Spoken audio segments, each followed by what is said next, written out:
नमस्कार, मैं डॉक्टर हेम श्रीवास्तव। भारत में मानसून। भारत मानसून के मामले में तो धनी है। भारत का क्षेत्रफल भी बड़ा है और यहाँ की बायोडाइवर्सिटी भी बड़ी है और वर्षा का ऐसा आशीर्वाद है जो कि लगभग पूरे भारत को वर्षा मिल जाती है। बरसात से पानी आता है। देखिए, ज़मीन से पानी बटने में, नदियों से बटने में और वर्षा से बटने में दोनों में अंतर है। वर्षा से बटेगा तो काफ़ी दूर दूर तक छितरा करके पानी बरसता है, इसलिए वर्षा से आए हुए पानी की तुलना नदियों से या अंडरग्राउंड सोर्सेस से या समुद्र से मिले हुए पानी से हम नहीं कर सकते हैं। तो भारत में मानसून आता कहाँ से है? ये शुरुआत होती है इसकी अरब सागर से। अरब सागर से उत्तर पूर्व की ओर तेज़ हवाएं चलती हैं, मानसूनी हवाएं जिन्हें कहती हैं। ये पानी भरी होती है, यानी कि वेपर लेडन होती है, मॉइस्चर लेडन हवाएं होती हैं और ये 15 से 20 मई के आसपास जा कर के ये अंडमान में टकराती हैं। अंडमान एंड निकोबार आइलैंड्स में टकराती हैं। 20 मई के आसपास अंडमान में जो पहला मानसून प्राप्त होता है वो वहाँ है। वहाँ से वर्षा की शुरुआत होती है। फिर ये हवाएं बढ़ते बढ़ते ये पहुंचती हैं 1 जून के आसपास, कुछ आगे या कुछ पीछे ये टकराती हैं भारत के मेनलैंड के दक्षिणतम हिस्से से। वो केरल से टकराती हैं, केरल के बिल्कुल कोस्टल एकदम सदर्न मोस्ट कोस्ट से टकराती हैं। टकराने के बाद भारत का पेनिनसुलर स्ट्रक्चर जो है भारत का, हम देखें कि समुद्र की ओर भारत तिकोने रूप में निकला हुआ है।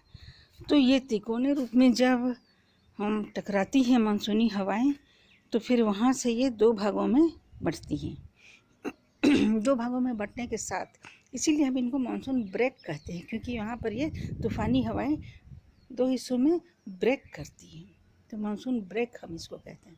फिर यहाँ से 2 धाराएँ बनेंगी। एक धारा चलेगी पश्चिम की ओर और दूसरी चलेगी पूर्व की मेनलैंड को छूते हुए।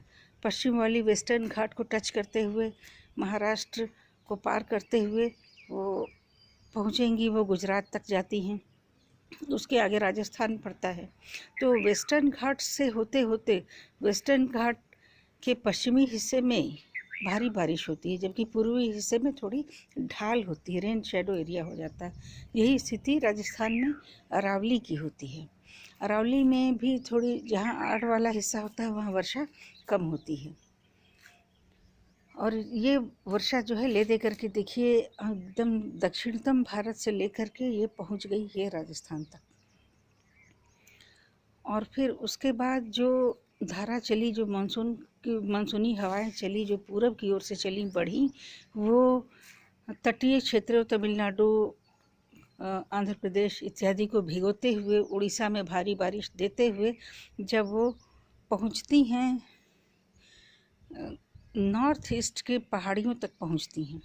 नॉर्थ ईस्ट में जो हिमालय पहाड़ियों का जो एक्सटेंडेड हिस्सा है मेघालय की तरफ, वहाँ पर नॉर्थ ईस्ट में जो हिमालय की रेंज से टकराती हैं और टकराने के बाद ये ऊपर को उठती हैं। ऊपर को उठने के बाद वहाँ पर उन्हें आसमान में ठंडक मिलती है और वो फिर बहुत ज़ोरों से वे बरस जाती है। इससे 7 सिस्टर स्टेट्स को बारिश तो मिलती ही है, बंगाल को बारिश मिलती ही है, और उसके बाद ये हवाएं स्टीयर हो जाती हैं। ये मानसूनी हवाएं वो मेघालय की तरफ की या उत्तर पूर्व की पहाड़ियाँ ऐसी हैं जो हर प्रकार के कोण को प्रदान करती हैं, हर प्रकार के कोण को प्रदान करती हैं। और हर कोण होने के कारण हवाएं जो है वो पश्चिम की ओर लगभग हर क्षेत्र में विस्तारित हो जाती हैं। फिर ये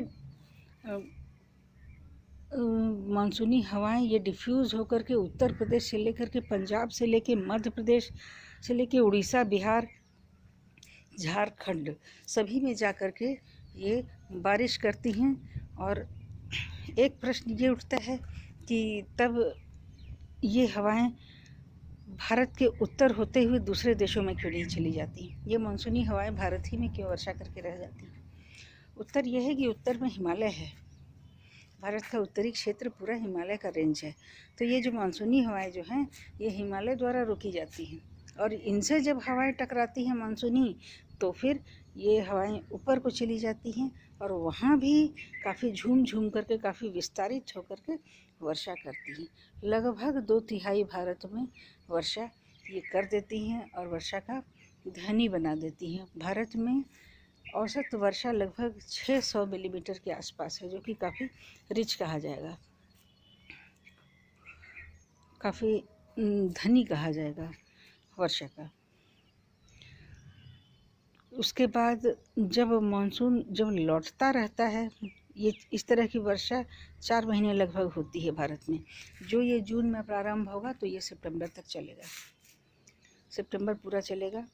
तो ये 4 महीने वर्षा काल रहता है, जो कि तरह तरह की मानसूनी हवाएं चलेंगी और फिर अंडमान और केरला से होते हुए पूर्व और पश्चिम 2 धाराओं में बन करके ये पूरे भारत को वर्षा देती हैं। उसके बाद जब ये मानसूनी हवाएं लौटने लगती हैं तो उल्टी प्रक्रिया चलती है।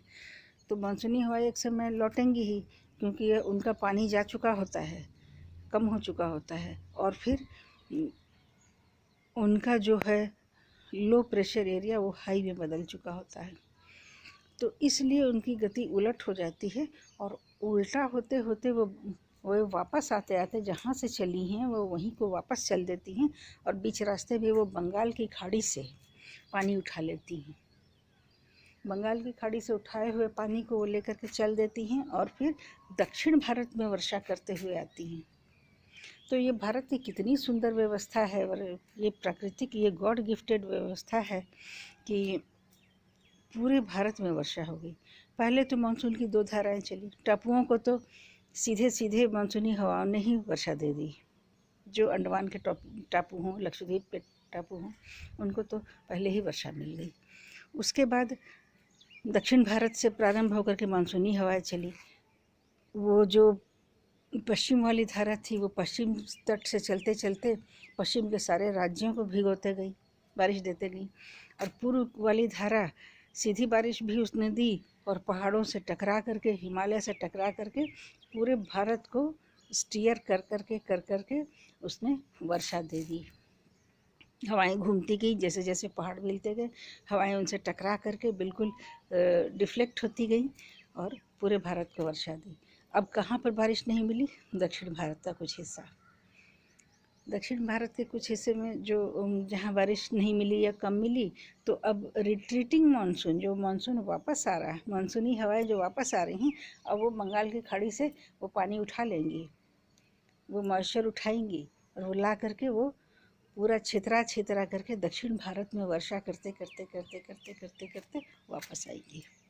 ऐसी व्यवस्था संसार में शायद ही किसी देश में हो, ऐसी सुंदर प्राकृतिक व्यवस्था। फिर मिलते हैं अगले वीडियो में। जय हिंद, जय भारत।